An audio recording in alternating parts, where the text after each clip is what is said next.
Have you ever made a decision so fast you didn't even stop to ask God and then lived to regret it?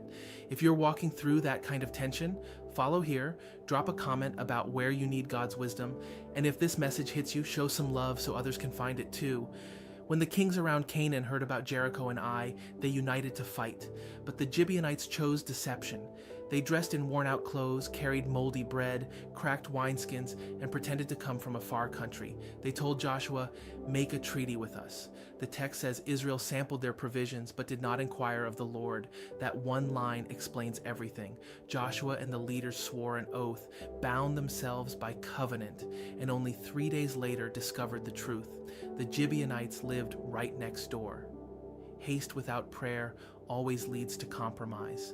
It looked harmless, it looked logical, it even looked merciful, but it wasn't God's plan. And once the oath was sworn, they couldn't break it without sinning again. So Israel lived with the consequences of a decision made without seeking God's counsel.